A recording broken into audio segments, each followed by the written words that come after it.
wahai sahabatku, kata Rasulullah, ajaklah daripada anak-anak kalian ataupun berikan perintah kepada mereka ketika sudah berusia 7 tahun untuk membersamai kalian menunaikan ibadah salat.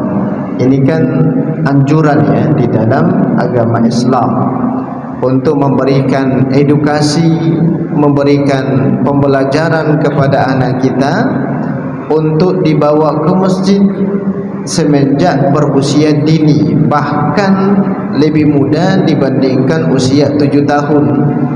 Kalau anak ini sudah bisa diajak kompromi, sudah bisa diajak bercerita, itu sudah dianjurkan di dalam Islam untuk membawa ke masjid, Pak. Memperkenalkan masjid itu kepada mereka. Maka tidak boleh di dalam Islam untuk memberikan larangan kepada anak-anak yang mana mereka ikut serta menunaikan ibadah salat di dalam masjid. Kalaulah sudah berusia 10 tahun, berikan pembelajaran kepada mereka dan juga berikan punishment. Punishment itu kan sebuah hukuman ya, hukuman ghaira mubarrah yang tidak memberikan bekas di dalam diri mereka. Kalau sampai ditampar, dipukul, itu kan meninggalkan bekas itu. Ini tidak dibenarkan juga di dalam Islam.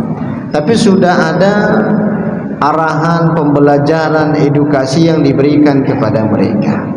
Maka hukum yang pertama ini sebenarnya problema rata-rata masjid, khususnya di kota Tanjung Pinang lah ya.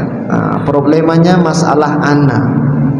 Padahal di dalam Islam itu sudah memberikan solusi. Maka hukum asal membawa anak ke masjid itu adalah sunnah, karena sudah ada anjuran di dalam hadis disampaikan oleh Rasulullah sallallahu alaihi wasallam. Maka ini adalah bagian daripada maslahah. Nah, ini harus kita pahami juga, maslahah itu apa? Maslahah itu yang memiliki potensi kebaikan. Ini maslahah namanya. Apa kebaikan yang didapatkan oleh anak sehingga mereka sudah mengenal, sudah terbiasa datang ke masjid? Ini adalah bagian daripada maslahah. Tapi yang perlu kita pahami, ada kaidah fikih yang menyebutkan daf'ul mafsadah muqaddam ala jalbil maslahah. Mencegah sesuatu yang memberikan dampak buruk itu jauh lebih diutamakan daripada yang menimbulkan maslahah dengan kehadiran mereka. Maka kalau kita lihat ra'yun fuqaha ataupun pandangan ulama-ulama mazhab, ini terkait daripada masalah anak ini, kelanjutan daripada kajian kita yang lalu. Kalaulah anak itu dibawa ke masjid, itu kan maslahah, itu kebaikan. Tapi dengan hadirnya ataupun dengan kehadiran anak itu ke masjid memberikan dampak buruk kepada orang lain, maka lebih baik anak itu ditinggalkan di rumah. Ini pandangan ulama mazhab itu. Sama ada ia ulama-ulama Hanafiyah, Malikiyah, Syafi'iyah, Hanabilah. Ulama mazhab sepakat, tapi dengan berbagai alasan. Maka terkadang orang tua ini sudah dibawa ke masjid, sudah lepas tanggung jawabnya, dia sholat di depan, tidak mau tahu kondisi anaknya di belakang seperti apa. Yang namanya anak yang belum balik tidak ada kategori nakal, nggak ada kategori nakal, tapi aktif dia, aktif, lari ke sana, lari ke sana. Ketika kita sholat memang kedengaran itu. Bahkan ada sebahagian orang tua kita, mereka mencari masjid itu untuk menghadirkan kenyamanan, Pak.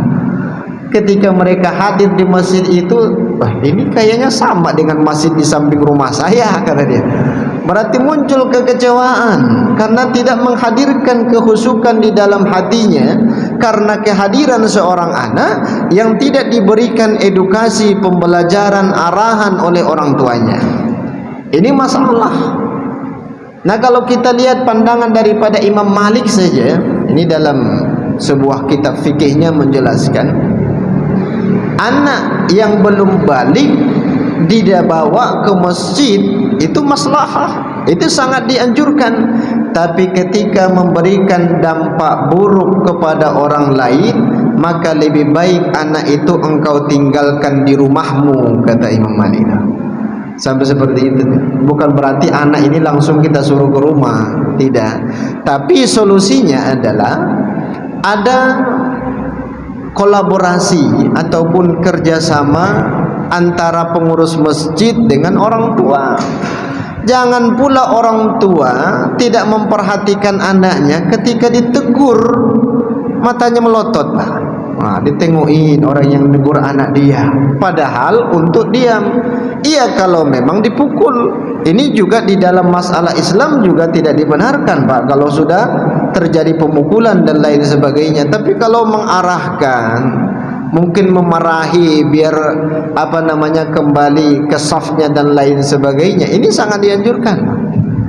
Maka khusus bagi pengurus masjid ini, kalau ada orang tua yang anaknya ketika diarahkan untuk buat saf, diberikan nasihat, ternyata orang tuanya marah, ini tandain orang tuanya dah.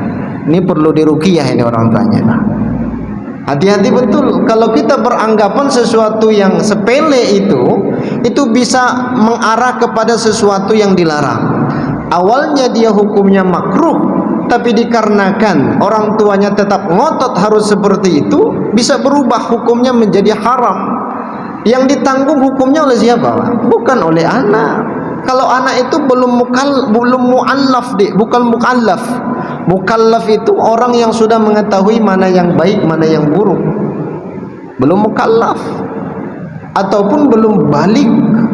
Kalau sudah balik, maka mereka yang menanggung masing-masing. Ini terkadang ini terjadi insiden ini, Pak. Ya, studi kasus di salah satu masjid yang mana pengurus masjid menugaskan remaja untuk menertibkan anak itu. Ternyata orang tuanya tidak terima. Mungkin orang tuanya ini punya jabatan kali ya, ataupun mungkin dari angkatan segala macam. Kalau di masjid itu tidak ada jabatan, Pak. Tidak ada, mohon maaf. Ketika seseorang masuk ke masjid, tanggal sudah jabatannya. Maka siapa yang saf pertama itu yang lebih baik. Tidak perlu kita arahkan ketika dia punya jabatan, Pak, silahkan saf yang pertama. Tidak ada cerita di dalam Islam tuh.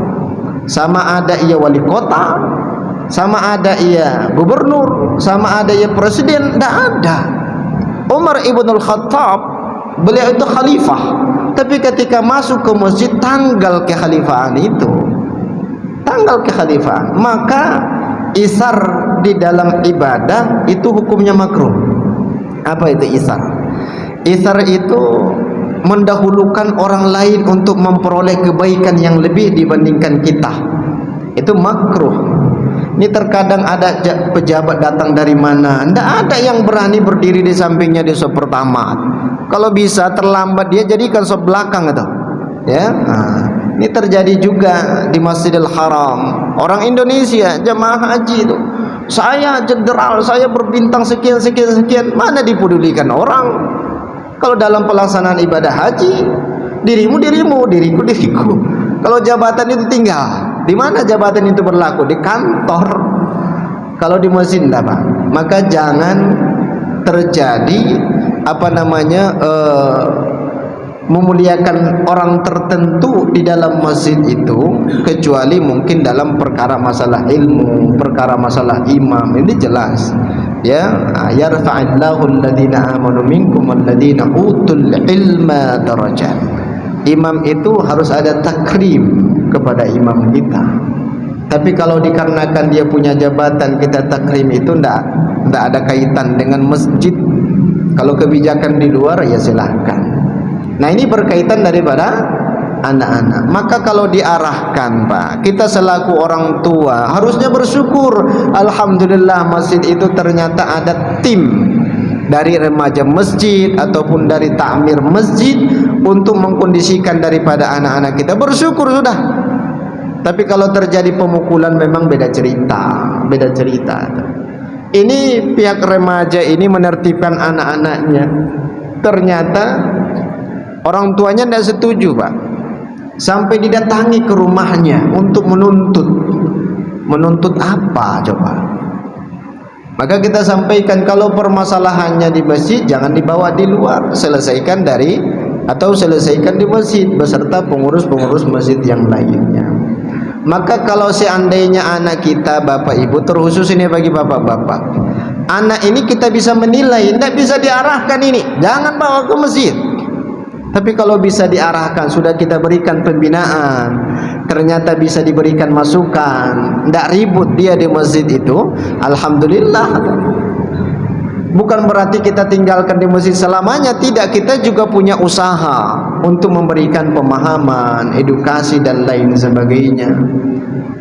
Maka pembelajaran yang sepatutnya diberikan kepada anak itu bukan oleh gurunya.